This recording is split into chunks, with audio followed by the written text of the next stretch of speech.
Saudaraku seiman, mungkin muncul di benak kita masing-masing, kenapa kita yang disiksa oleh Allah? Bukankah kita umat Islam? Kenapa Aceh yang kena tsunami, mayoritasnya Muslim? Kenapa Indonesia yang kena bencana, mayoritasnya Muslim? Apa masalahnya? Maka jawabannya renungi hadis-hadis ini teman-teman. Allah subhanahu wa ta'ala akan menghukum pelanggar-pelanggar tanpa melihat dia Muslim atau dia kafir. Justru kalau anda Muslim, anda sudah faham Al-Quran dan Sunnah, mana halal, mana haram, mana yang diperintahkan, mana yang dilarang, azab lebih dekat pada kita. Dengarkan hadis Nabi SAW, bagaimana Nabi menyampaikan kalau memang dari umat ini akan terjadi penyiksaan, justru karena pelanggaran mereka. Hadis yang pertama teman-teman sekalian, kata baginda Nabi SAW, tamsahu ta'ifatum min ummati, nanti akan datang umatku dikutuk oleh Allah. Kiradatan wa ta'ifatan khanazir, dikutuk, diubah wujudnya menjadi monyet ataupun jadi kerang. Wa yukhsafu bi ta'ifah, ada juga di antara umatku, bukan orang kafir, umatku akan ditenggelamkan ke dalam bumi. Wa yursal ala ta'ifatin ar-rihul akim, dan ada di antara mereka yang dihantam dengan badai-badai yang besar. Kenapa sebabnya? Kenapa umat Islam? Lalu kata Nabi SAW, bi'annahum syaribul khamr. Permasalahan pertama mereka adalah mereka rame-rame mengkonsumsi khamr. Khamr teman-teman bukan cuma minuman beralkohol. Semua yang bisa memindahkan akal manusia dari normalnya namanya khamr. Makanya ulama fikih memberikan definisi khamr adalah kullu ma yukhammirul akal, semua yang membuat akal keluar dari jalur normalnya. Makanya narkotika pun masuk dalam khamr. Sekarang jadi peredaran, jadi tempat-tempat yang luar biasa, tempat orang mengkonsumsi, bisa mendapatkannya, bisa menjualnya, bisa segala macam hal. Tersebar khamr, penyebab pertama. Yang kedua, walabisul harir, dan para kaum laki-laki mereka berlumba-lumba menggunakan sutra. Teman-teman sekalian, mohon maaf saya menyampaikan ini. Sutra ini dianggap sebagai pakaian orang kaya, dan kalau sudah kaya seperti tidak pantas kalau tidak pakai sutra. Dengarkan baik-baik saudaraku muslim. Nabi SAW pernah mengangkat benda di tangan kanannya, tepatnya emas. Lalu beliau mengangkat sutra di tangan kirinya sambil mengatakan, inna hadzaini haramun ala dzukuri ummati. Dua benda ini haram bagi laki-laki umatku. Teman-teman sekalian, larangan Nabi SAW jelas. Bahkan kata Nabi SAW, man labisal harira fid dunya lam yalbashu fil akhirah. Siapa di antara kaum laki-laki umatku menggunakan sutra di dunia, dia tidak akan pakai sutra nanti di surga. Pakaian orang di surga adalah sutra. Ini ancaman yang kedua.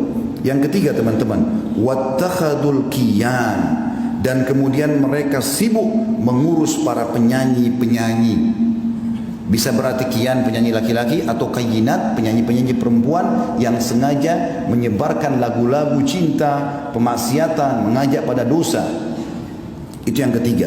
Dan yang keempat, wadarabu bizzufuf, dan mereka biddufuf. Wadarabu biddufuf artinya mereka sibuk menggunakan alat-alat musik. Di dalam hadis yang lain yang mirip serupa dengan ini kata Nabi SAW, ini hadis yang kedua, yakunu fi ummati khasfun wa maskhun wa qadhf.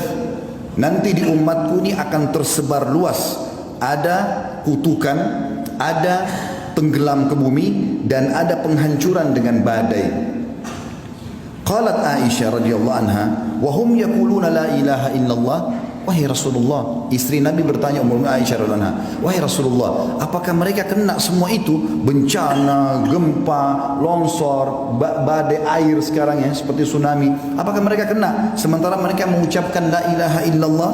Faqala sallallahu alaihi wasallam, maka Nabi SAW menjawab, idza dhaharal kayyinat, kalau sudah tersebar di tengah-tengah umatku ini kayyinat. Apa itu kayyinat? Ibnu Hajar berkata, al-mughanniyat, para wanita yang terbuka auratnya lalu menyanyi di depan para laki-laki. Lalu kata Nabi SAW, wa dhahara zina, tersebar zina. Dan zina ini teman-teman Allah bilang dalam ayat yang lain, wala taqrabuz zina, jangan dekatin zina. Dan zina sekarang diubah namanya. Sekarang kita namakan hiburan. Orang ke diskotik, gelap-gelap, maka khamr sangat dekat dengan itu, dan khamr sangat dekat dengan perzinahan. Lalu dibahasakan dengan hiburan. Di sini sudah disebutkan oleh Nabi SAW 1400 tahun yang lalu penyebabnya. Kemudian selanjutnya dikatakan wasyuribatil khamr, dan diminumlah khamr-khamr, walubisal harir, dan kemudian dipakailah sutra-sutra. Kata Nabi SAW, kana dzak inda dzak. Kalau itu terjadi, pasti terjadi juga pada umatku. Yang ketiga teman-teman, kata Nabi SAW, idza amilat ummati khamsu asyrata khaslah. Kalau umatku sudah melakukan 15 perkara, halla bihim al-bala, pasti nanti akan merata bala atau cobaan dan bencana pada mereka. Qila ya Rasulullah, wa ma hunna? Para sahabat mengatakan, ya utusan Allah, apa 15 perkara itu? Kata Nabi SAW, idza kana al-maghnama dula. Kasus pertama itu adalah kalau pendapatan negara sudah disalahgunakan. Yang kedua, wal amanatu maghnama, dan kalau amanah sudah dijadikan sebagai sumber pendapatan, sudah hilang di benak seorang muslim bagaimana dia bersiap sosial, bagaimana dia membantu saudaranya muslim dengan mengejar pahala, tapi semuanya harus ada pendapatan. Tidak ada namanya membantu dengan cara sosial. Amanah sudah dijadikan sebagai pendapatan. Selanjutnya waz zakatu magrama, zakat dijadikan sebagai sumber hutang. Jadi akhirnya zakat yang dia diberikan kepada orang-orang tertentu malah dijadikan utang oleh orang-orang kaya. Selanjutnya wa ata'ar rajul zaujatah, dan suami-suami sudah mulai tunduk dengan para istri-istri mereka, walaupun itu haram tetap dia patuhi istrinya sementara Allah mengharamkannya. Wa akka ummah, sampai pada tingkat dia durhaka dengan ibunya. Wa barra sadiqahu, dan juga pada saat itu terjadilah orang-orang sangat setia dengan teman-temannya atau sahabatnya. Wa jafa abah, dan dia cuekin ayahnya. Wartafa'atil aswat fil masajid, mulailah masjid digunakan untuk mengangkat suara-suara selain ibadah kepada Allah. Wa kana zaimul qaum ardhaluhum, juga masuk dalamnya adalah kalau satu kaum sudah dipimpin oleh orang yang terbodoh di antara mereka. Wa akramur rajuli makhafata syarrah, dan muncullah orang-orang yang dihormati justru karena ketakutan saja, bukan karena kualitasnya. Jadi secara kualitas sudah hilang, ini hanya karena ketakutan masyarakat, maka terjadilah kepatuhan. Wa syuribatil khamr, dan diminumlah khamr. Wa lubisatil harir, digunakanlah sutra-sutra. Wa tukhidatil qiyan, dan para penyanyi menjadi idola dan rujukan. Wa la'ana akhir hadil umma awwalaha, lalu umat ini yang di akhir zaman sibuk melaknat dan menyala-nyalakan umat-umat yang pertama, maksudnya para sahabat Nabi. Ya, mungkin kita sudah tahu sama-sama ada sebagian kelompok yang mengaku Islam sengaja menghina-hina para sahabat Nabi ridwanullahi alaihim yang mestinya jadi rujukan. Maka kata Nabi SAW, fayartaqibu inda dzalik, maka pada saat itu mereka akan ditimpa rihan hamra, akan datang pada mereka badai yang membawa kemerahan. Sebagian ulama mengatakan badai pasirnya merah, atau mungkin badai yang mendatangkan kebakaran. Wa khasfan, dan mereka dikutuk. Wa khasfan itu ditenggelamkan di bumi. Wa maskhan